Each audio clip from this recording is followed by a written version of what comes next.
Now, what we look at is an introduction to surgical antimicrobial prophylaxis, the process of wound healing and factors associated, what is the overall picture of the guidelines, what are the different recommendations of surgical site infection prophylaxis in common gynecological procedures, in laparoscopic surgeries, and in special conditions.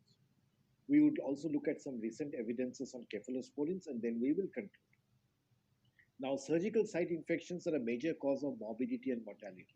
Surgical patients have increasingly more complex comorbidities because there are lifestyle diseases happening. People are living longer, they are much fitter, so we are operating on people when they're older.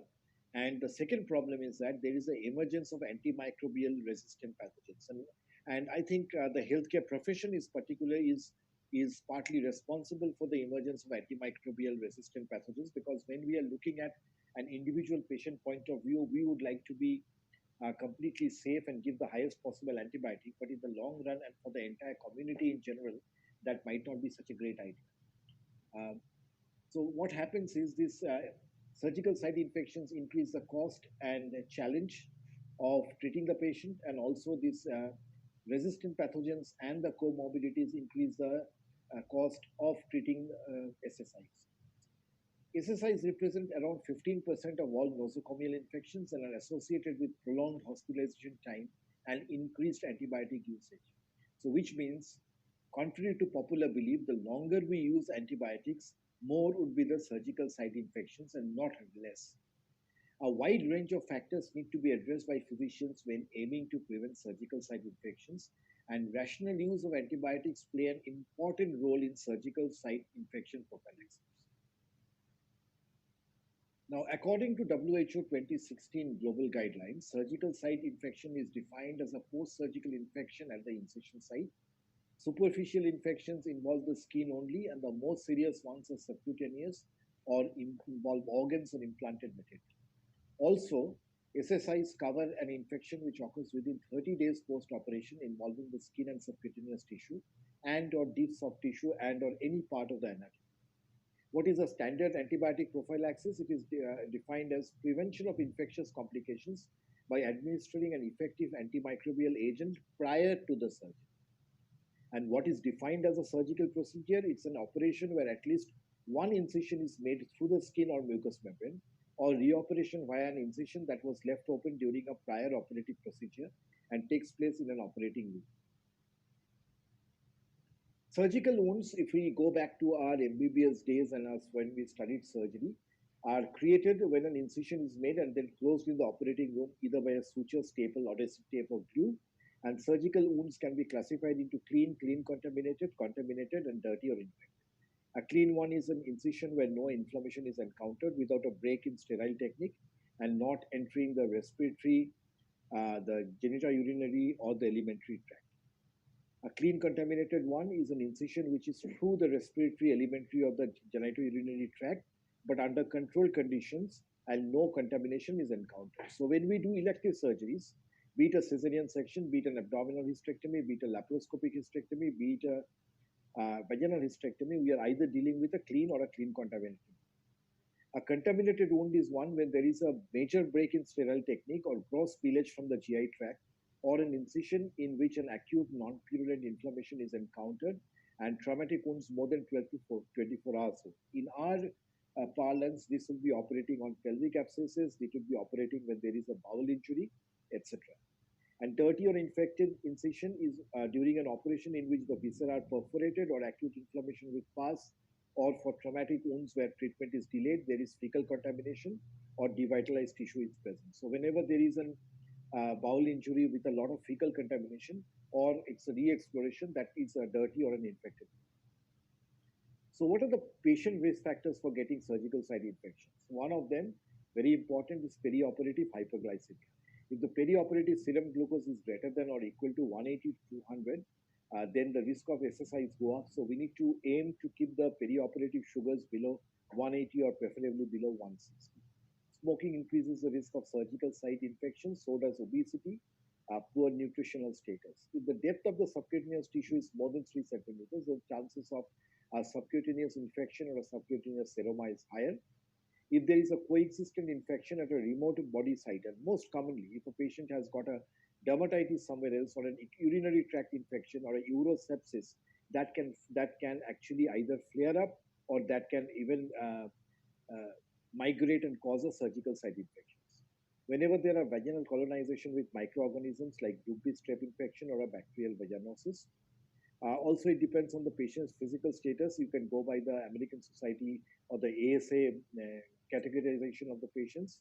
Whenever there is immunodeficiency, like chronic steroid use or the patient on chemotherapy, and also the MRSA status uh, influences that.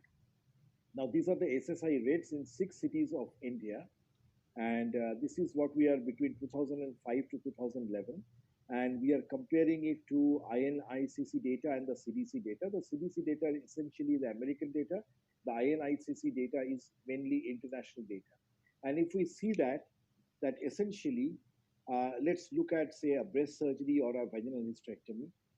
While our rates are in breast surgery, our rates are much higher than the international data or the US data as terms of infection is concerned. Whereas while we look at vaginal hysterectomy, our infection rates are similar to international infection rates, although the US infection rates seem to be much lower. Similar to exploratory abdominal surgery, our rates are more or less similar with international rates in between 4 and 6%, whereas the US rates are lower. Now, Pathak et al. Conducted a cohort study between September 2010 to February 2013 in a tertiary care hospital in Madhya Pradesh. They looked at 1,173 patients who underwent a gynecological surgery during the study period. They showed that the incidence of SSI in that cohort was around 7.84%. The majority of the SSI, fortunately, were superficial. Obstetric surgeries had a lower SSI rate compared to gynecological surgeries. Obviously, the obstetric patients are younger, and also that cesarean section is a shorter surgery compared to a gynecological surgery. So, in obstetric cases, the risk of SSI was around 1% as opposed to 10% in gynac surgeries. The risk factors identified in the multivariate logistic regression model, these are very important. With each increase in the hours of surgery after the first hour, it doubled the risk of SSI. Inappropriate antibiotic prophylaxis increased the risk by nearly 5 times. Each day increase in stay in the hospital after the surgery increased the risk of contracting an SSI by around 5%. Recent update by ICMR shows up to 30% of all surgical prophylaxis is inappropriate. Now, the inappropriateness can be of three types. The inappropriateness could be in selection of the antibiotics. The inappropriateness could be in the appropriate administration in terms of timing and route of the antibiotic, and it could be because of inappropriate duration of the antibiotics. And the three parameters tested for adherence showed individual compliance of 87% for appropriate selection of antibiotics, 85% for appropriate administration of antibiotics, and 35% for appropriate duration of antibiotic, which means that whereas we are selecting more often the right antibiotic and giving it by the correct route, but we are possibly not giving it for the right duration. Either we are giving it for too long or too short. Let's look at that. Overall adherence to pre-surgical antibiotic prophylaxis guidelines by surgeons showed significant results. Now, SSIs do have some burden, and the burden could be economic as well as in quality of life. The financial burden is increased due to the direct cost incurred by the prolonged hospitalization of the patient, diagnostic tests, and treatment. Some patients may also require reoperation after contraction of an SSI, and this is associated with considerable additional cost. In terms of quality of life, there's increased patient morbidity, mortality, and loss of earnings during recovery, which are the indirect costs associated with SSI. Intangible costs may also be incurred by the patient, which means pain and anxiety. Prolonged hospitalization, absence from work, and increased morbidity due to SSI have been shown to negatively impact on patients' health related quality of life. The causative bacteria in SSI vary between different sites of surgery, different hospitals, and geographical regions. Now, if we look at surgical procedures, for example, cesarean section, the common SSI pathogens are the normal vaginal flora, which includes staphylococci, streptococci, enterococci, lactobacilli, diphtheroids, E. coli, anaerobic streptococci, etc., and bacteroids and fusobacteria. Whereas if you look at hysterectomy, The vaginal hysterectomy is frequently polymicrobial infection in terms of SSIs with enterococci, aerobic, gram-negative bacilli, bacteroids, most frequent ones. Abdominal and radical hysterectomy, it's again polymicrobial, but usually gram-positive cocci and entering gram-negative cocci and aneurysms. But 66% of SSIs in GYOBS and gynae is caused by gram-negative bacilli, which includes E. coli, Klebsiella, and Pseudomonas. Now, antimicrobial resistance is an increasingly serious threat to global health that requires action across all government sectors and society. And the misuse and overuse of antimicrobials is accelerating the process. This is the WHO statement in 2018. And development of resistance can actually be discouraged by appropriate use of antibiotics. And that is where a hospital protocol is very important when the hospital is aware of what are the common bugs in the hospital and what they are sensitive to. So, WHO evidence-based recommendations for the prevention of SSI, there are some preoperative measures, there are intraoperative and postoperative measures. Preoperative measures including a preoperative bath. You can add a decolonization with mupirocin ointment with or without chlorhexidine gluconate body wash for the prevention of Staph aureus infections in nasal carriers. Screening for ESBL colonization, that has an impact on surgical antibiotic prophylaxis. If somebody has ESBL colonization, then they would need higher antibiotics and the basic antibiotics will not go. Also, the optimal timing for preoperative surgical antibiotic prophylaxis, I'll come to that later. Mechanical bowel preparation and the use of oral antibiotics, especially when we are expecting a bowel surgery or when we are expecting that we might need to open the bowel. Hair removal, but not by shaving. Shaving increases the micro abrasions and the micro cuts in the wound, which can cause more SSI. So essentially, what is best to do is to do a clipping of hair in the theater or just before entering the theater. Surgical site preparation is important. Antimicrobial skin sealants and surgical hand preparation. Hand washing is very, very important. And I think all of us know that with the advent of COVID, nosocomial infections have decreased essentially because we are doing more frequent and more rigorous hand washing than we are used to. Also, enhanced nutritional support is important. Perioperative discontinuation of immunosuppressive agents, especially if somebody is on steroids. Perioperative oxygenation is important. Maintaining a normal body temperature is important. Use of protocols for intensive perioperative blood glucose control. As I said, that we should aim to keep it below 160, but definitely below 180. Maintenance of adequate circulating volume control on normal volemia. Proper usage of drapes and gowns. Wound protector devices do have a role, but it's not used very frequently in our country. Especially for long surgeries or contaminated wound, incisional wound irrigation is important. In infected cases, there may be a need for prophylactic negative pressure wound therapy. Use of surgical gloves is universal. We need to change of surgical instruments in between contaminated or clean parts of same surgery in a same patient. Also, antimicrobial coated sutures have been used, and laminar airflow ventilation systems are important in the context of operating room ventilation. Now, postoperative measures include that depending on a particular situation, prolongation of the surgical antibiotic prophylaxis, advanced dressings, especially medicated dressings, and antibiotic prophylaxis in the presence of a drain and optimal timing for wound drain removal. Now, there are different guidelines. There are guidelines from the American Society of Health System Pharmacists. There are guidelines from the Infectious Diseases Society of America, from Surgical Infection Society, Society for Healthcare Epidemiology of America. There's a SEOG Practice Bulletin.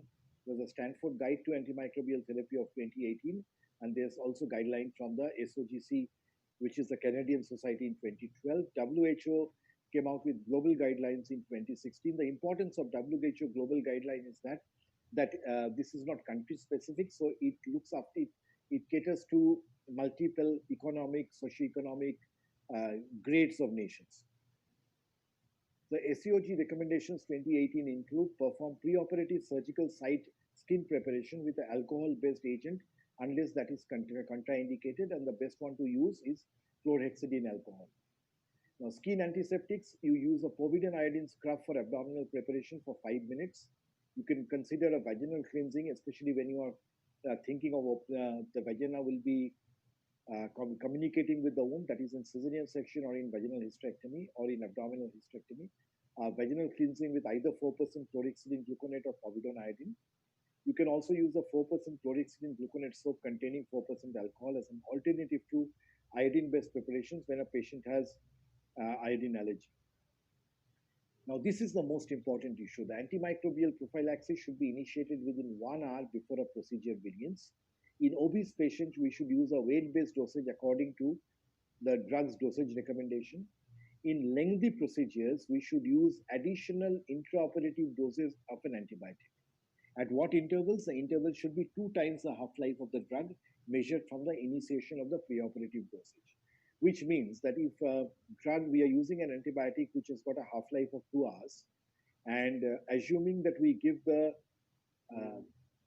the first dose of the antibiotic 1 hour before the surgery, if the surgery continues to 3 hours or longer, then we need to give a second dose. A second dose of prophylactic antibiotic also is appropriate when there is excessive blood loss to the tune of more than 1.5 liters. Should we do a preoperative screening for bacterial vaginosis before hysterectomy? They have an increase in the vaginal concentration of microorganisms such as Gardnerella, anaerobic microorganisms, and genital mycoplasmas. Perioperative screening for bacterial vaginosis with treatment, if present with metronidazole or one of the other CDC recommended treatment regimens, can be considered. If the therapy duration of 5 to 7 days encroaches on the scheduled time for surgery, it is reasonable to continue the therapy perioperatively for at least 4 days. Uh, Many a times, actually, when you do the pap smear, if there is a bacterial vaginosis, it is easily visible on the pap smear, and the pathologist, cytologist would report the bacterial vaginosis on that. Now, these are the recommended antibiotic prophylactic regimens by procedure, and this is where I would ask you to take it with a pinch of salt. These would need to be modified depending on the country. I remember back in 1995 when I was a lecturer at Nair Hospital in Mumbai, and that is first time, and we had presented this in the AICOG, that we had done a study comparing 2 doses of cefazolin, which was then available by a brand name of Reflin that had just come into the market, and as opposed to 5 day of standard antibiotic therapy, and we showed that there was no difference in infection rates. Uh, what is We picked up cefazolin because that is the time when the international in back in 1995 there were international recommendations coming in with 1 doses of cefazolin, and if you see that possibly because of prudent use or protocol based antibiotic usage, uh, many America in many places has still stuck to that single dose of cefazolin. Now they use 2 gram or 3 gram IV for patients. For patients weighing under 120 kilos, they use 2 grams. For patients weighing more than 120 kilos, they weigh 3 grams, and they use it for hysterectomy, be it vaginal, abdominal, laparoscopic, or robotic. For uterine evacuation, they use a single dose of doxycycline. When you're doing a pelvic floor repair, again they use a cefazolin for even for a vaginal sling. If it's a laparotomy without entry into the bowel or the vagina, they again give cefazolin. They usually won't use an antibiotic for cervical tissue uh, leap or a cystoscopy or an endometrial biopsy or a laparoscopic procedure without entry into bowel or vagina. Even for HSG and hysteroscopy, the issue is that in the Western country, in UK and US, they actually screen a lot of women for bacterial vaginosis and also for chlamydia trachomatis, and then if they are test negative, they do not give them antibiotics. In our country, possibly it is more cost effective to give a shot of antibiotics rather than test them everybody and send it to the lab, which is an issue not only of cost but also an issue of human resources. So we should cover most of these with a single dose of either doxycycline or a single dose of a cephalosporin, about which I'll come to that later. Now, patients who have an immediate hypersensitivity reaction to penicillin, the SCOG recommendation is we should use either clindamycin or metronidazole along with gentamicin or astrium. Antimicrobial prophylaxis is recommended for patients undergoing HSG if they have a history of PID or if their fallopian tubes are noted to be abnormal at the time of procedures. Patients undergoing hysterectomy should receive single dose antimicrobial prophylaxis, and so also women undergoing uterine evacuation for induced abortion. This is a very interesting point. The women who are not undergoing a hysterectomy but who are undergoing an uterine instrumentation, if they are carrying chlamydia trachomatis in their cervix or in their vagina, that can be taken into the tube and that can cause tubal infertility. And that is why either we need to screen everybody if we are planning an uterine instrumentation in a woman who's planning to have future childbearing. We either have to test them for chlamydia or, in more practical terms, give them either one preoperative course of azithromycin or one postoperative course of doxycycline. In US context, routine antibiotic prophylaxis is not recommended before IUD insertion. Vaginal delivery, the ICMR guidelines, ICMR in 2019 came out with very detailed antibiotic usage guidelines because of the uh, problems with inadvertent use of antibiotics and antimicrobial resistance. They showed that the commonest pathogen in vaginal delivery is the group B streptococcus.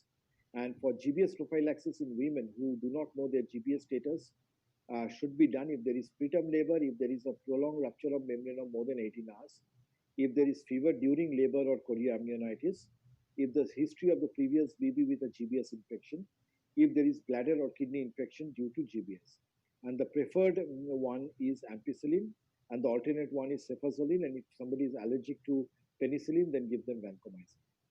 But it is not recommended routinely there for normal vaginal delivery. Delivery is considered akin to drainage of an abscess as the fetus and placenta is removed, which are the nidus of infection. For third and fourth degree tear, perineal tear, the common pathogens are Staph aureus, Enterobacteriaceae, and anaerobes, and the preferred antibiotic would be either cefoxitin or cefotetan, or we can give cefazolin plus metronidazole, or cefuroxime plus metronidazole, or we can use a combination of amoxicillin and clavulanic acid. What about PPROM and cesarean delivery? Again, the common pathogens are a gram-positive GBS, gram-negative bacilli, urea plasma, mycoplasma, and anaerobes. The preferred antimicrobial agent would be an ampicillin, um, followed by oral amoxicillin and erythromycin. If erythromycin 330 milligram, that is the one which is not available in US. If that is not associated available, we use erythromycin stearate. In India, what we use is erythromycin 250 milligram 4 times daily. The UK guideline is that you just use erythromycin 250 milligram 4 times daily in PPROM, whereas the American guideline that you give amoxicillin and ampicillin or amoxicillin for the first 2 days, and along with that you start erythromycin, which you continue for 5 to 7 days. Caesarean section, again, the preferred AMA is cefazolin plus azithromycin. What happens in puerperal sepsis? This is puerperal sepsis has the potential to flare up very, very quickly, so we need to be aggressive with our antibiotics. The usual pathogens are streptococci or Staphylococcus aureus and gram-negative E. coli or Enterobacteriaceae, including Klebsiella, Enterobacter, Citrobacter, Pseudomonas, etc. And the preferred antimicrobial agent is a piperacillin tazobactam, according to the ICMR. Alternatively, we can use a clindamycin or gentamicin if the patient is allergic to penicillin. But if the patient is in septic shock, piperacillin tazobactam is not enough.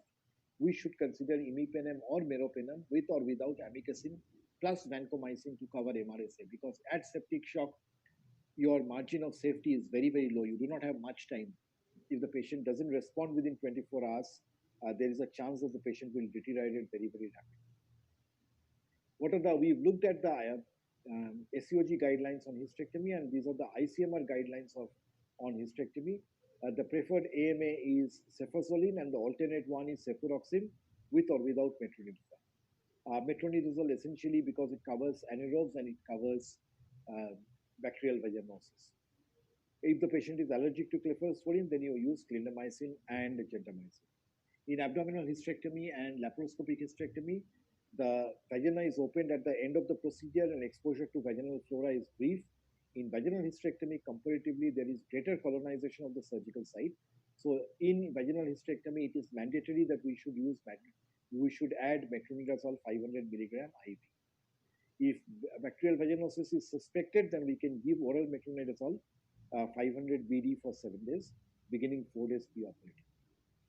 In laparoscopy, the ICMR guideline is again cefazolin and alternate is cefuroxime. If allergic, then we can use clindamycin. In what about abortions and HSG? Again, as opposed to the SCOG guideline, our guideline says that should be worried about chlamydia and Neisseria, and we should use azithromycin plus metronidazole. And alternatively, you can use doxycycline plus metronidazole. Azithromycin is very easy to give them 1 gram of azithromycin the previous night. And if we miss that, then we need to give them doxycycline 100 milligram twice daily for 7 days. For missed or incomplete abortion, if we are not doing any intrauterine instrumentation, we do not need to give anything. For HSG, similarly, we should give doxycycline or azithromycin.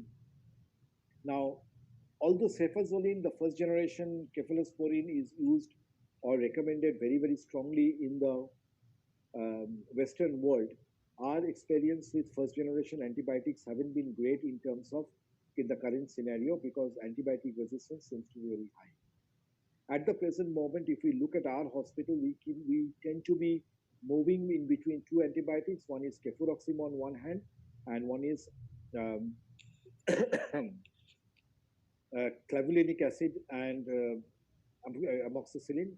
These are the two ones we tend to shift between depending on what our antibiogram is, and both are equally effective. And essentially, as we said, that we should be using single dose of the antibiotic 1 hour before the procedure. And if there is blood loss of more than 1.5 liters, then we should give the second dose of antibiotics. If the operation continues for longer than 4 hours, we should give another dose of antibiotic, and we should give higher dosage of antibiotics if the patient is overweight. Cefuroxime provides adequate spectrum coverage against SSI, especially those caused by methicillin susceptible Staph aureus, coagulose negative staph, and E. coli. It has a proven efficacy in preventing surgical site infections in cardiac, obstetric, and gynecological surgery. A single use of cefuroxime IV 750 milligram immediately after umbilical cord clamping significantly reduces the incidence of febrile morbidity as compared to control group. Having said that, the latest WHO guideline says that you do not need to wait for the umbilical cord clamping to give the antibiotic. You can give the antibiotic, as in other cases in a cesarean section, 1 hour before the procedure, provided you are not using clavulanic acid. So if you're using amoxicillin clavulanic acid, we would still stick to the umbilical cord clamping, but otherwise, if you're using only cefuroxime, we can give it earlier. So cefuroxime 750 milligram single dose is enough. But if the patient is overweight, we should give 1.5 milligram, 1.5, 1500 milligram. There is no experimental evidence of embryopathic or teratogenic effects attributable to cefuroxime, but as with all other drugs, it should be administered with caution in the early months of pregnancy. Now, this is a very interesting data. This is a 1 year prospective cohort study in 53 hospitals in Finland. And these patients were either given cefuroxime or they given metronidazole or they were given a combination. Now, 2855, uh, 2019 women received only cefuroxime, 518 received only metronidazole, and a combination was given to around 2,200 women. Here you can see the duration of the surgery, and here you can see the probability of infection. Now, of course, with the duration of the surgery, the probability of infection increases. And we've already said from the Indian data that with the every hour increase, the risk of infection increases 2 to 3 times of surgical site infections. If you see here that the risk of infection is highest with metronidazole, and if you use this, the continuous line is cefuroxime, and the second line is cefuroxime plus metronidazole. If you see whether you use cefuroxime alone or you use cefuroxime plus metronidazole, it doesn't seem to have any significant effect on the risk of infection, which means cefuroxime is equivalent to cefuroxime plus metronidazole. Having said that, we should still use metronidazole in cases of vaginal surgery because there is higher risk of colonization. So to conclude, SSIs are a major cause of post-surgical morbidity and mortality. Assessing and managing the risk factors for SSI is paramount. Inappropriate antimicrobial prophylaxis is also one of the risk factors for SSI. Many guidelines recommend first and second generation cephalosporins, for example, cefazolin or cefuroxime, for the surgical antimicrobial prophylaxis in gynecological procedures.